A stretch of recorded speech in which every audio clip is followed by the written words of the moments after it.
अस्सलाम वालेकुम। आम जिंदगी में आप जैसी जगह अपने आसपास देखते हैं वैसी जगह हर मकाम पर नहीं है।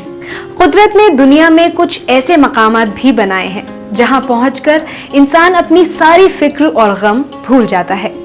कुदरत की रानाई के पीछे भी खुदा की मसलहत है। ऐसे मकाम खुदा ने अपने बंदों की सैरो तफरी के लिए बनाए हैं जहां के मनाजिर सुकून बख्श, रूमान परवर और दिलकश होने के साथ साथ सेहत बख्श भी है। ऐसी ही एक दिलफरेब जगह है पुडुचेरी। पुडुचेरी जिसका अपना एक माजी रहा है। पुडुचेरी सितंबर 2006 से पहले पौंडीचेरी कहा जाता था।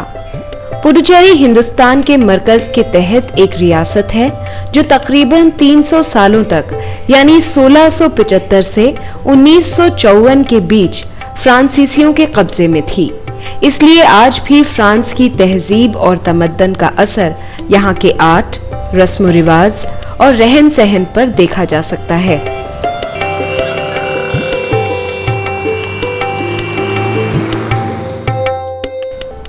पुडुचेरी दिलकश व रोमान परवर समंदरी साहिल को अपने अंदर समेटे हुए है।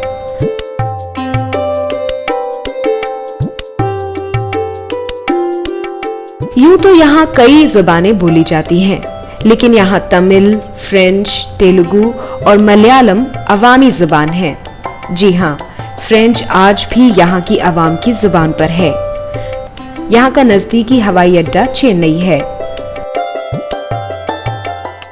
पुडुचेरी अपने खूबसूरत समंदरी साहिल और दिलकश कुदरती मनाजिर की वजह से और साथ ही सेहत बख्श आबो हवा की वजह से भी मुल्क और बैरून मुल्क के सयाहों और सैलानियों के लिए मखसूस तफरीह गाह बन गया है। यहाँ सैलानियों की आमद की वजह एक और भी है और वो है श्री औरोबिंदो आश्रम। जी हाँ, औरोबिंदो आश्रम के बगैर पुडुचेरी का तारुफ अधूरा है। ये भी बता दें कि रूहानी सुकून और तसव्वुफ के रास्ते को हासिल करने के लिए इससे बेहतर जगह कहीं और नहीं है। इस औरोबिंदो आश्रम पर आते ही एक शायर का शेर याद आ रहा है। अर्ज है, निगाहे मर्द मोमिन से बदल जाती है तकदीरें, लगा सकता है कौन अंदाजा इनके जोरे बाजू का। औरोबिंदो आश्रम के बानी है श्री औरोबिंदो। उन्होंने ही इस आश्रम की बुनियाद 24 नवंबर 1926 को रखी थी। श्री औरोबिंदो एक पहुंचे हुए सूफी थे। उनके दर्सो तदरीस ने ही लोगों को अपना मुताक़िद बनाया था। उनके दिए गए दर्स को अपनाकर लोगों ने रूहानी और ज़हनी सुकून हासिल किया। आज भी रूहानी और ज़हनी सुकून पाने के लिए सिर्फ भारत से ही नहीं बल्कि बैरूनी मुल्क से भी हजारों लोग औरोबिंदो आश्रम आते हैं।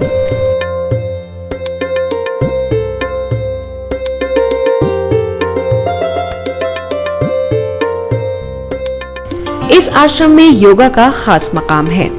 यहाँ योगा के जरिए रूहानी व ज़हनी सुकून के अलावा ला इलाज मर्ज का भी इलाज मुमकिन है। आज ये आश्रम एक बड़े इंस्टीट्यूट में तब्दील हो चुका है। श्री औरोबिंदो आश्रम पुडुचेरी में लोगों की फलाह के लिए कई काम करती है। यहाँ आने वालों को किसी भी चीज की कमी महसूस नहीं होती, तभी तो इस आश्रम में रूहानी और ज़हनी सुकून मिलता है। इस आश्रम में आने वालों को मखसूस पास भी दिए जाते हैं जिसके जरिए वो श्री औरोबिंदो आश्रम के गर्भगृह यानी श्री औरोबिंदो के हुजरे में जाकर मुशाहिदा कर सकते हैं। इस आश्रम की अपनी लाइब्रेरी भी है। जो सयाह कुछ मुताला करना चाहते हैं उन्हें यहाँ की लाइब्रेरी से किताबें दी जाती हैं। इस आश्रम से मुतासिल कई इमारतें हैं।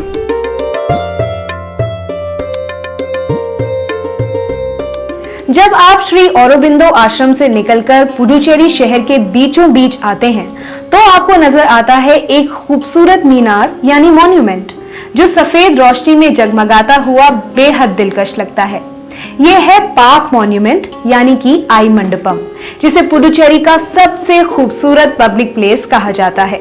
जी हाँ, ये नायाब मॉन्यूमेंट है जिसे ग्रीको रोमन आर्किटेक्चर के तौर पर बनाया गया है। ये पूरी तरह सफेद रंग का है जो चांद की दूधिया चांदनी में और भी हसीन हो जाता है।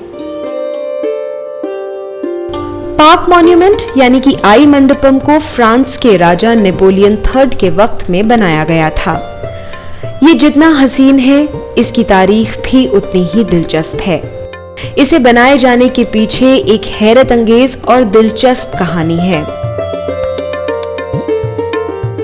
16वीं सदी में एक रोज एक बादशाह आई नाम की एक तवायफ के घर के सामने से गुजर रहा था।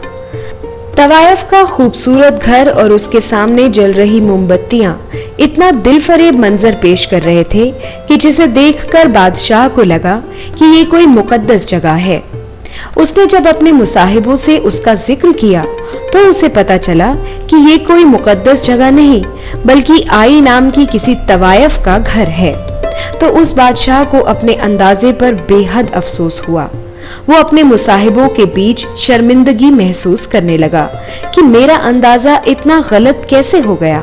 जब ये बात तवायफ को मालूम हुई कि मेरा घर पाक और मुकद्दस दिखता है लेकिन मेरे नाम से मंसूब होने की वजह से टूटे मजार के बराबर भी नहीं है, तो उसे बेहद अफसोस हुआ और उस आई तवायफ ने अपने उस खूबसूरत घर को ढहवा दिया और उस जगह पर एक तालाब बनवा दिया। फ्रांसीसी सिपाही अक्सर उस तालाब का पानी पिया करते थे और उस वसीह और खूबसूरत तालाब के साफ शफाफ पानी की तारीफ किया करते थे। कुछ अरसे बाद उस वक्त के हुक्मरान नेपोलियन III को जब इस तालाब की कहानी मालूम हुई तो वो बड़ा मुतासिर हुआ। उसके दिल पर आई की कुर्बानी और नदामत के एहसास का ऐसा असर हुआ कि नेपोलियन III ने आई की याद में एक खूबसूरत मीनार बनवाने का हुक्म जारी किया। फ्रांसीसी महमार की निगरानी में ये मॉन्यूमेंट तामीर हुआ।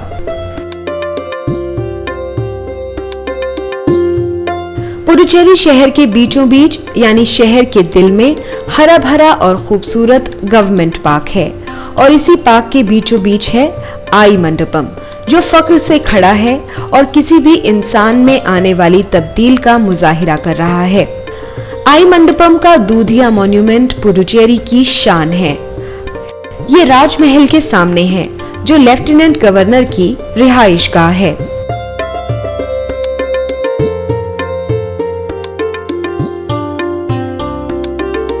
इस मॉन्यूमेंट को देखने के बाद बेशक आई नाम की तवायफ की याद देखने वालों के जहन में ताजा हो जाती है और उस तवायफ का वो रूप उभर कर सामने आता है जो इंसान को बुराई की तरफ से सीधे और सच्चे रास्ते की जानिब जाने की मिसाल पेश करता हुआ औरों को भी हिदायत करता है।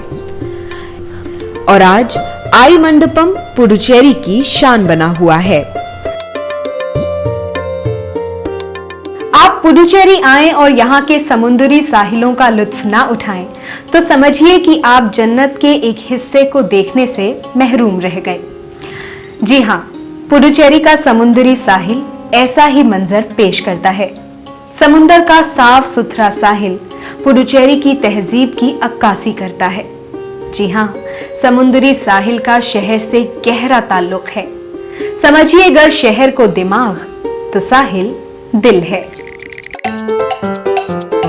खुले आसमान के नीचे मचलते हुए समंदर का शोर, उठती हुई लहरों की बाहें हमेशा सैलानियों को, सयाहों को, नौवारिदों को अपनी जानिब बुलाते रहे हैं। आप जब समंदर के किनारे सिल्वर सैंड्स और गोल्डन सैंड्स की मखमली जमीन पर चहलकदमी करेंगे तो आपको एक अजीब मसरत का एहसास होगा और वहां से नीलगू समंदर का फैला हुआ सिलसिला और आसपास पहाड़ों का सिलसिला ऐसा माहौल पेश करता है जिसे देखकर आप हैरान रह जाएंगे। कुदरत ने इस साहिल को खूबसूरती का अपना एक खास रंग अता किया है।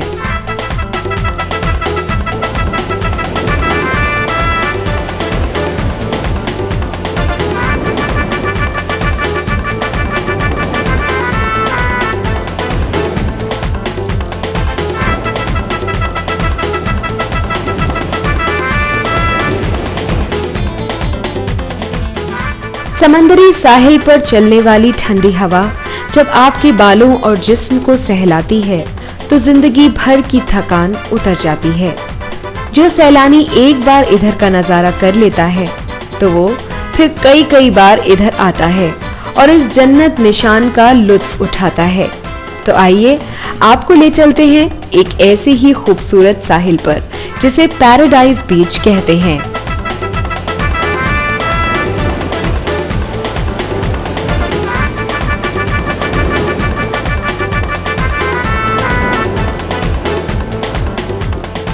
पैराडाइज बीच पर पहुंचने के लिए आपको कई दिलफरेब मनाजिर से गुजरना पड़ेगा। टाउन से महज 8 किलोमीटर की दूरी पर चुनांबर रिसोर्ट है जो मेन रोड कड्डलोर से जुड़ा है। इस बीच पर पहुंचने के लिए आपको बोट से जाना होता है जो आपको यहीं से मिलती है। इस छोटे से पानी के सफर में समंदर के नीले साफ शफाफ पानी में मछलियों का नजारा करते हुए गुजरेंगे और समंदर की लहरों से अटखेलियां करती नाव से साहिल का नजारा आप जिंदगी भर नहीं भूलेंगे।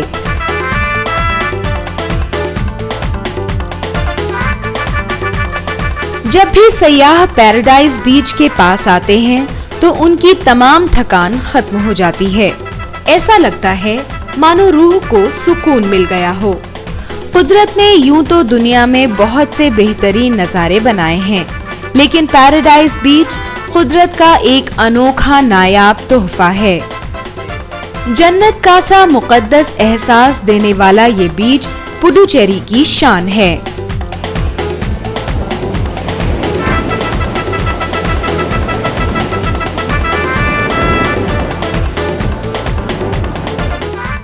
यहाँ की रेत में चांदनी सी चमक है जो सुबह शाम अपना नूर बिखेरती है।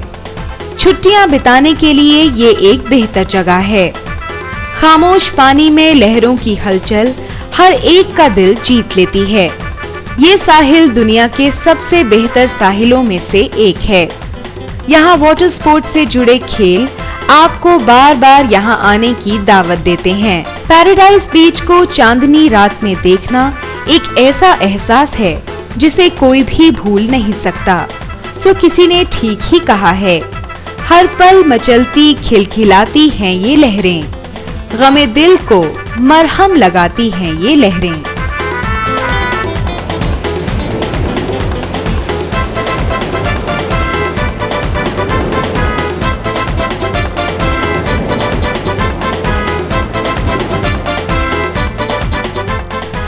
यहाँ डॉल्फिन मछलियों का नजारा भी आम बात है।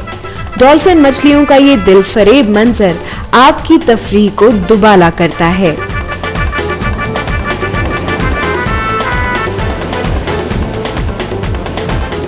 चलिए पैराडाइज बीच के बाद अब आपको ले चलते हैं एक और अनोखी जगह जहां कायनात बनाने वाले ने एक खास रंग बिखेर रखा है जो आपकी आंखों को जबरदस्ती अपनी तरफ मुतवज्जह कर लेता है।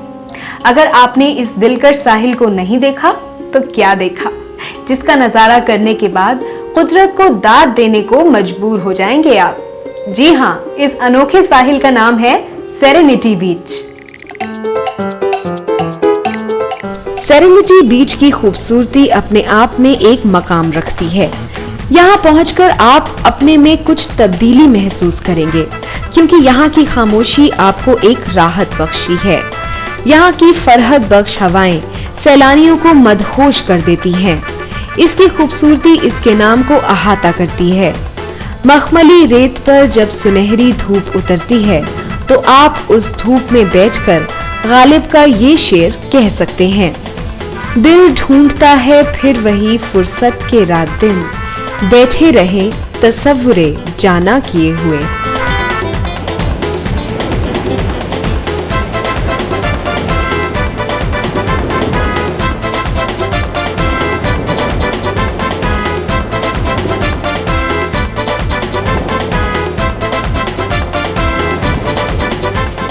पुडुचेरी के साहिलों की बात चल रही हो तो हम गांधी बीच से आपका तारुफ कराना कैसे भूल सकते हैं। जी हाँ, इसे गांधी बीच इसलिए कहते हैं क्योंकि इस साहिल पर राष्ट्रपिता महात्मा गांधी का मुजस्समा कायम है।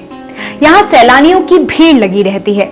पुडुचेरी आने वाले सैलानियों को ये वसीह साहिल बार बार आने की दावत देता है।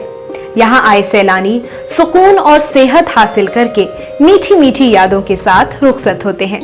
तो आइए चलते हैं गांधी बीच की जानिब। गांधी बीच खूबसूरत और दिलकश नजारों से घिरा है। इस साहिल पर अच्छे अच्छे कैफे, बार्स और सैलानियों की तफरीह का सामान मौजूद है। यहाँ सैलानियों की आमद ज्यादा है। कुदरती मनाजिर भी यहाँ कम नहीं है। यहाँ चट्टानों से लहरों के टकराने की सदा एक मौसीकी की तरह लगती है। आप चाहें तो इधर बोटिंग कर सकते हैं, टेंट में तन्हाई का मजा ले सकते हैं या फिर किनारे किनारे चलते हुए हॉकर से खाने पीने की चीजें खरीदते हुए कलाबाजों की कलाबाजी देखते हुए तमाम साहिल की सैर भी कर सकते हैं।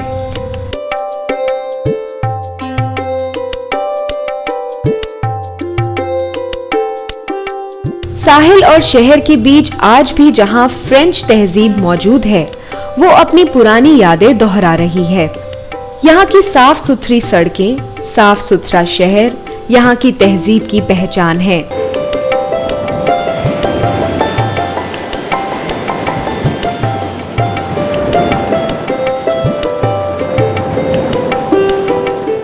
इस साहिल का नजारा करते हुए आप राष्ट्रपिता महात्मा गांधी के मुजस्समे के पास आते हैं और फिर यहाँ से होते हुए एक वॉर मेमोरियल के पास पहुँचते हैं, जिसे हुकूमत ने पहली जंगे अजीम में शहीद होने वालों की यादगार के लिए बनाया था। यहाँ आज भी उन शहीदों की बहादुरी के किस्से जिंदा हैं और यहाँ का जर्रा जर्रा उनकी वतन परस्ती का गवाह है। ये वॉर मेमोरियल उन सब की यादों को आज भी जिंदा रखे हुए है। उन शहीदों की अजमत को हमारा सलाम। यूं तो कुदरत ने हर जगह को अपने हिसाब से बनाया है, लेकिन पुडुचेरी को कुदरत ने एक ऐसी जगह बनाया है जहां पहुंचकर आप बेहद सुकून महसूस करेंगे। यहाँ के मनाजिर आपकी तमाम टेंशन्स को दूर कर देते हैं और आप अपने आप को खुश और तरोताजा महसूस करते हैं। यहाँ की आबो हवा बेहद ही माकूल और सेहत बख्श है। आइए पुडुचेरी की बाकी खास जगहों का नजारा करते हैं। ये है एक दिलकश और बेइंतहा दिलनशी मीनार, जिसे कहते हैं क्लॉक टावर। क्लॉक टावर यानी कि घंटा घर पुरानी यादों को ताजा कर देता है। ये अंग्रेजी तौर तरीके और बनावट से बना हुआ है।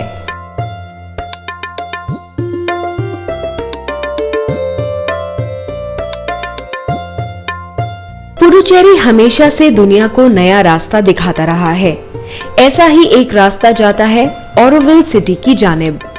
शहर से हटकर थोड़ी दूर बसा है ओरोविल, जिसे सवेरे का कस्बा कहते हैं।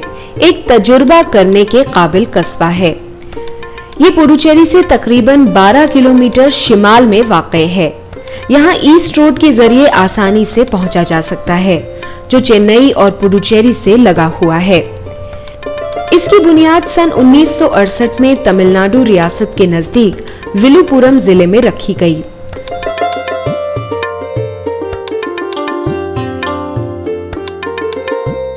ओरोविल को आलमी कस्बा होना चाहिए, क्योंकि ये एक ऐसी जगह है जहां किसी भी मुल्क के मर्द औरत सुकून से यकजहती और मिल्लत बनाकर रह सकते हैं। सियाहत से परे हमवतन या गैर मुल्क के एहसास से दूर इंसानियत की राह पर चलना और चलाना यहाँ का मकसद है।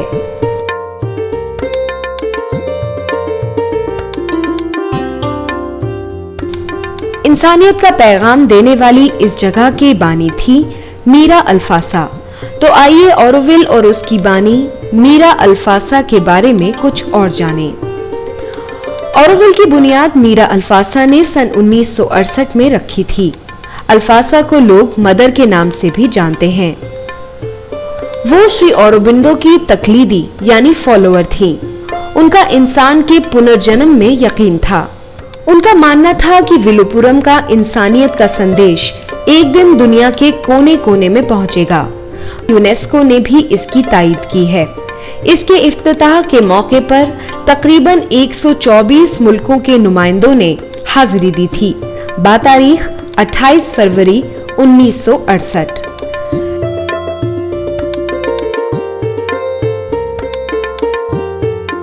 ऑरोविल में रहने वालों को या यहाँ मुशाहिदा करने वालों को पीटी अकाउंट खोलना पड़ता है, जो टेम्परेरी होता है और जो लोगों का माली निजाम रखता है।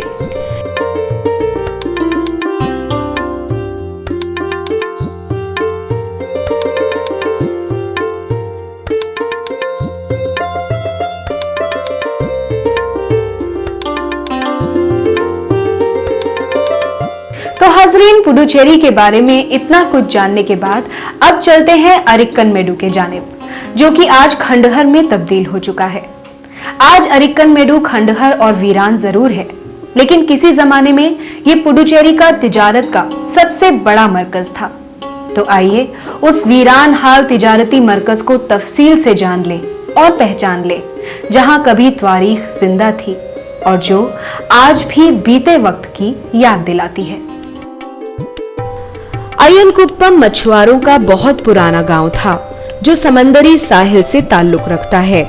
यहाँ के लोग रोमन से तिजारत किया करते थे। ये पुडुचेरी से 5 किलोमीटर दूर है। यहाँ तमिल कैलेंडर के मुताबिक साल के पहले 6 शुक्रवार लगातार त्योहार मनाया जाता है। यहाँ आज भी पुराने खंडहर खड़े हैं। इन खंडहरों में बीते वक्त के जमाने की कई यादें छिपी हैं। वक्त ने यहाँ सब कुछ बदल दिया है, लेकिन अगर कुछ नहीं बदला है तो वो है इंसान की बीती जिंदगी का मंजर, जिसके गवाह हैं ये खंडहर। यहाँ की हवा में भी बीते वक्त की आहट है, जो यहाँ हर आने वाले को अपना बना लेती है और अपनी तारीख में लिए चलती है। एक ऐसी तारीख में जहां पुरानी यादों के मंजर छुपे हैं। इन खंडहरों में कभी एक दुनिया बसी थी, जिसका अपना नाम था, पहचान थी, पर वक्त की हलचल ने उसे गुमनाम कर दिया।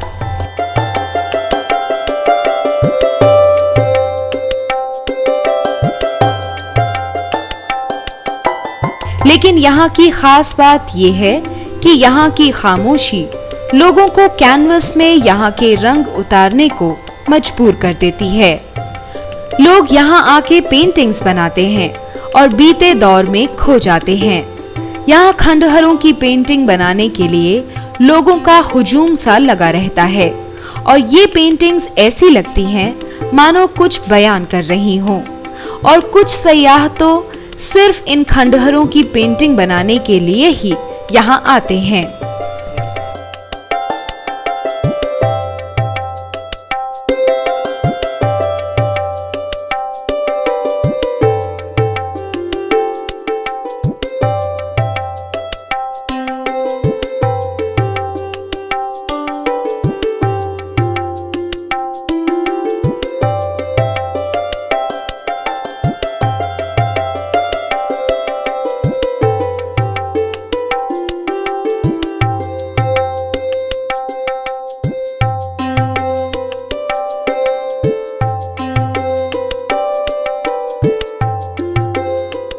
तो दोस्तों, ये था सैरो सियाहत का वो एपिसोड जिसमें हमने पुडुचेरी का सफर किया और यहाँ के माजी हाल की तारीख को जाना और उन मकामात का दीदार किया जो अब तक हमारे लिए एक ख्वाब था। हमें उम्मीद है कि हम अगले एपिसोड में फिर मिलेंगे और फिर किसी नई जगह का सफर करेंगे। ये सफर लगातार जारी रहेगा उन मकामों तक पहुँचने के लिए जिनके बारे में जानने के लिए आप बेताब हैं। तब तक के लिए हम आपसे इजाजत लेते हैं। खुदा हाफिज।